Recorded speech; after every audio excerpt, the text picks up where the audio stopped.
Yo tout le monde, ici Sharda et on se retrouve pour un nouveau Tutoterra, Tutoterra épisode 19 qui va porter cette fois-ci sur le cerveau de Cthulhu. Donc le cerveau de Cthulhu qui est un peu l'équivalent du dévoreur de monde, mais dans le biome Crimson. Donc qu'est-ce que cette plante fait là? Ok, je suis proche de la jungle, c'est pour ça. Donc voilà, on va se retrouver, donc c'est un boss, c'est l'équivalent du deuxième boss. Ouais, je dirais deuxième boss si votre monde est en Crimson. Euh, donc voilà, on s'en va pour le détruire parce que c'est un boss que j'ai trouvé quand même assez compliqué à battre à prime abord, contrairement au dévoreur de monde qui était relativement simple si on avait le Vilethorn. Celui-là j'ai trouvé un peu compliqué, mais je pense qu'on je pense avoir. C'est pas une technique.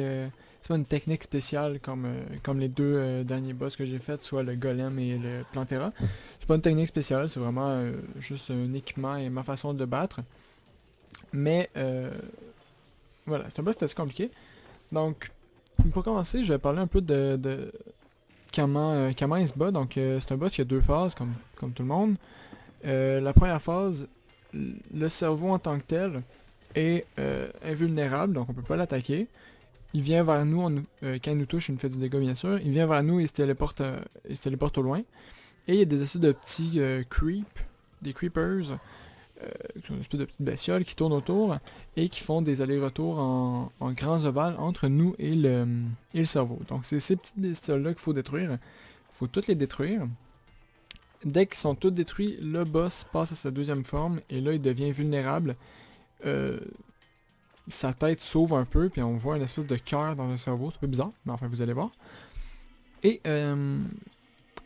voilà, là, le cerveau est vulnérable et il va continuer à nous charger dessus avant de se téléporter plus loin et de revenir, etc. Donc c'est un boss qui fait vraiment du hit and run. Donc il nous attaque, il se téléporte, il nous attaque, il se téléporte. Et c'est ça qui est un peu compliqué parce que pas toujours, pas toujours l'attaquer au corps à corps. Donc on peut pas avoir juste une arme de corps à corps. Ou si oui, c'est très très long. Et c'est aussi que la map, vu le biome Crimson, comment il est fait, c'est assez compliqué de se déplacer là-dedans. Donc ce que j'ai fait, vous voyez ici, on a des plateformes. Donc j'ai fait 3 plateformes à hauteur de saut. Donc là, vous allez voir que les équipements, c'est pas un saut normal, c'est un saut boosté. Mais voilà, à hauteur de saut pour que je puisse me déplacer relativement facilement pour essayer d'esquiver. Et j'ai pris des armes qu'on trouve dans les cœurs qu'on détruit. Donc en fait, je vais commencer avec mon équipement de suite. En armure, je vais prendre une armure en argent. Donc je pense une armure qui est très accessible à ce niveau de jeu. Si vous pouvez avoir une armure en or, c'est encore mieux. J'ai pris armure en argent parce qu'armure en or, je pense pas qu'on va l'avoir toujours, étant donné que l'or est un peu plus profond. Et que certaines personnes veulent faire les boss assez vite. Donc voilà, j'ai pris armure argent. Donc vous voyez mon skin, c'est de l'armure avancée, mais je l'utilise pas. Ensuite, comme équipement, j'ai pris un anneau de régénération parce que c'est un combat qui est assez long, donc la régénération ça va être assez important, donc blindé plus 3 de défense. C'est pas des. Je les ai pas boostés pour avoir le meilleur buff possible. Je les ai pris comme je les ai eus. Et c'est ça, parce qu'à ce niveau-là, on n'a pas le gobelin. Donc, voilà. Ensuite, j'ai pris un Blizzard in a Bottle, donc un blizzard dans une bouteille, qui est un peu l'équivalent d'un nuage en bouteille, mais qui fait un saut que je préfère personnellement. Qui me donne plus 4% de dégâts aussi. C'est toujours cool. Le dégât, ça augmente pas beaucoup à ce niveau-là, mais c'est pas grave. Un ballon rouge brillant qu'on trouve dans les ailes volantes, qui augmente la hauteur de mes sauts. Donc c'est pour ça que mes sauts, en plus du blizzard en bouteille, je peux monter. Je vais pouvoir sauter ça. Donc ça va être parfait, c'est ce que j'ai besoin. Ensuite, une manille classique, une défense. Bon, je savais pas trop quoi prendre sincèrement. J'utilise pas de magie, donc presque pas de magie, donc j'aurais pas besoin d'avoir un anneau magique. Donc j'ai pris une manille, plus une défense, c'est toujours que ça. Et ensuite, des bottes d'Hermès qu'on trouve dans les grottes qui permettent de courir plus vite. C'est toujours pratique parce que la vitesse de course de base du personnage est vraiment dégueulasse, c'est vraiment lente. Ensuite, bien sûr, des faits de potions, parce que on n'a pas des potions meilleures à ce niveau-là de jeu. Un Amethyst Hook, donc un hook d'améthyste, ça prend 15 améthystes. Je pense que c'est accessible, améthyste étant le minéral le plus facile à trouver avec le topaz. C'est très accessible. Et ensuite, ça ces 3 armes-là, c'est des armes qu'on trouve dans les espèces de cœurs. Vous allez voir quand je vais aller briser le dernier cœur, mais dans les espèces de cœurs qui permettent d'invoquer le boss en fait. Donc c'est des armes. Vous allez peut-être pas en avoir à chaque fois, comme là j'ai détruit les 2 premiers cœurs, j'ai eu 2 Undertaker, donc qui est le gun. Mais je les ai pris quand même les 3 au cas où. Je vous conseille quand même d'avoir... les 3 sont pas nécessaires. Le Crimson Rod... Est-ce qu'il s'invoque là? J'ai un doute. Mais si le Crimson Rod est pas, se trouve pas dans les cœurs, c'est pas grave, il est pas très nécessaire. Ça fait un petit dégât de plus. C'est comme un nuage, regardez.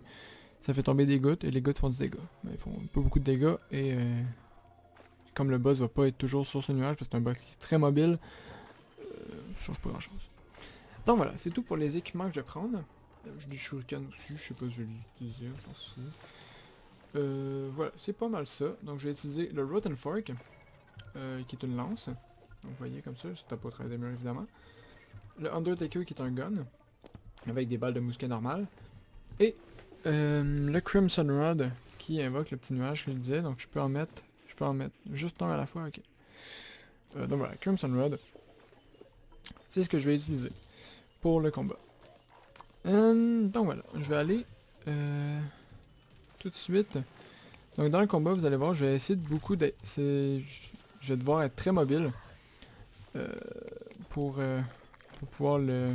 Toi dégage déjà.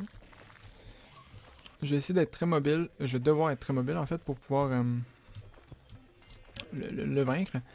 Mais vous n'avez pas besoin, ce qui est bien aussi de ce boss là, c'est un peu comme le dévoreur de monde, vous n'avez pas besoin de le détruire au complet pour avoir des items Crimson, parce que chaque petit creep, je prends cher déjà, ça va bien, chaque petit creep drop l'item que vous avez besoin pour, voyons, je vais y arriver, pour avoir l'armure ou même les armes qui sont meilleures. Donc vous n'avez pas besoin de tout faire le boss. Donc si vous mourrez à l'étape de la deuxième phase, c'est pas grave, vous pouvez revenir avec une armure meilleure, des armes meilleures, et là vous allez avoir plus de chances de le réussir. Ce que je vous conseillerais de faire d'ailleurs, mais je vais quand même le faire comme si vous le faisiez pour la première fois. Donc je vais juste mettre de la lumière un peu parce qu'on voit rien. Et on va aller ici. Bon, moi j'utilise une pioche, mais on s'en fout, vous avez des bombes. Ça le fait bien. On brise ça et on va aller faire le combat. Je vais juste aller hors de l'eau pour couper l'enregistrement. Et je vous reprends pour le combat. À tout de suite.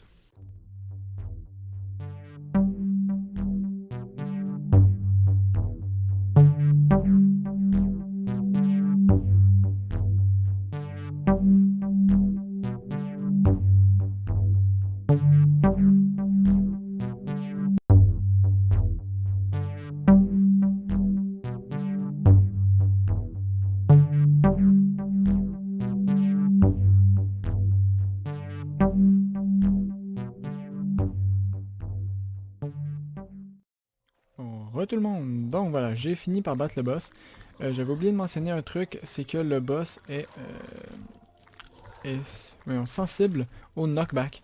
Donc si vous avez une arme, par exemple un Rotten, vous avez vu, bon, recul moyen, mais ça a été suffisant pour que pendant sa deuxième phase, j'avais pas bougé vraiment et je puisse juste le faire reculer comme ça.